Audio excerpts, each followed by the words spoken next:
Assalamualaikum warahmatullahi wabarakatuh. Selamat berjumpa di channel 10 Pemuda, channel yang berisi tentang informasi pendidikan dan teknologi. Ada kabar gembira bagi para honorer kali ini.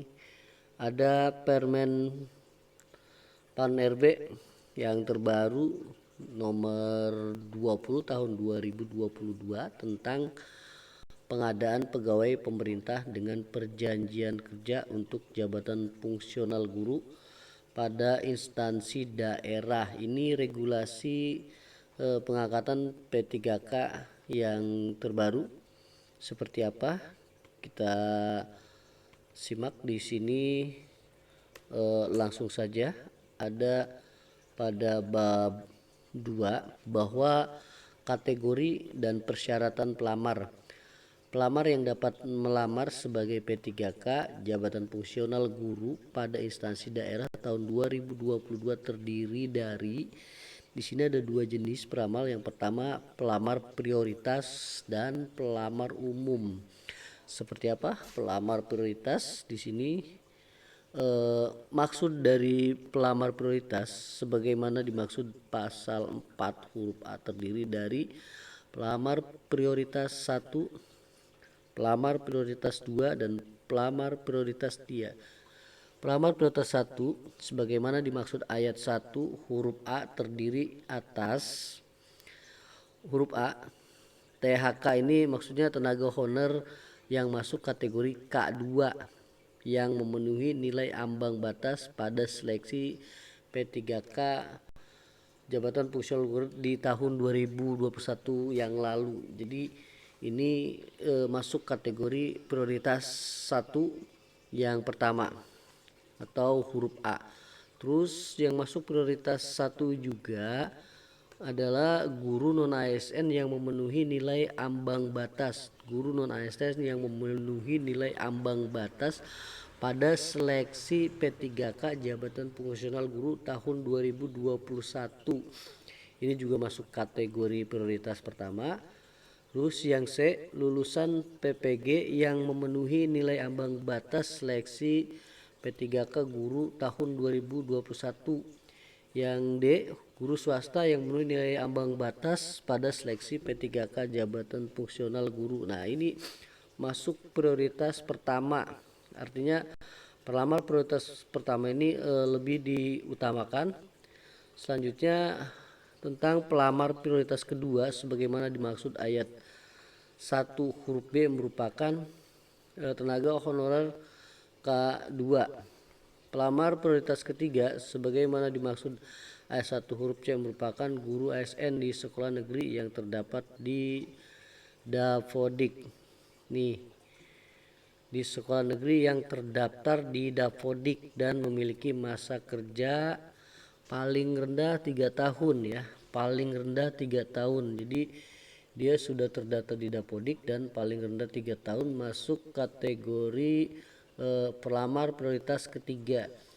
Ini maksud dari pelamar di sini sekali lagi ada pelamar prioritas dan pelamar umum. Pelamar prioritas ada 1, 2, dan 3.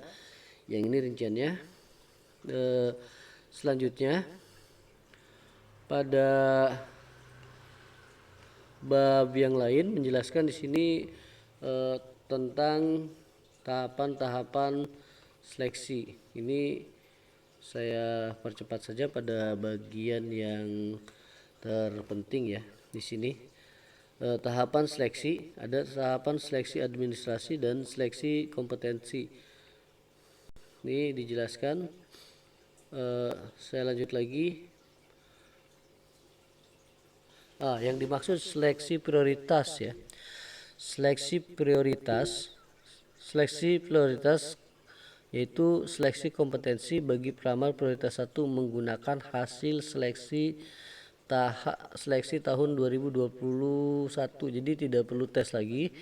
Ini yang masuk prioritas 1 adalah hasil seleksi dari hasil seleksi tahun 2021 yang lalu.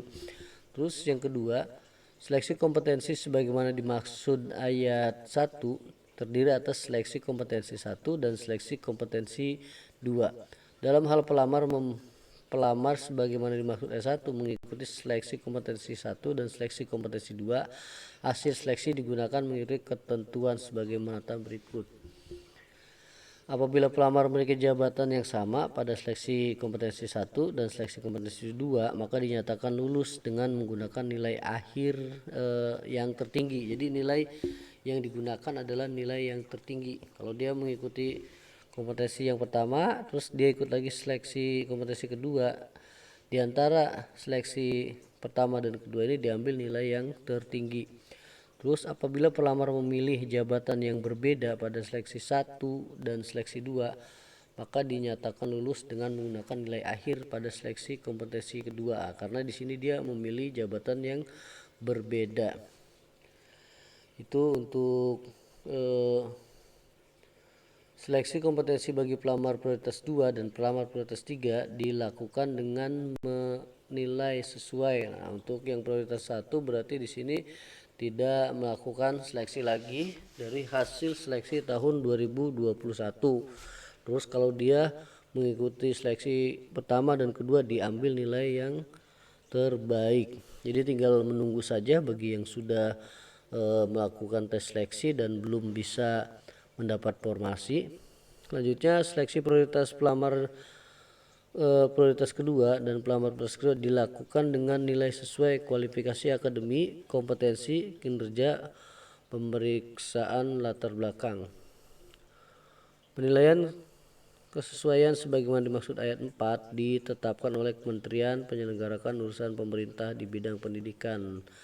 Ya, seperti itu informasi yang kita sampaikan.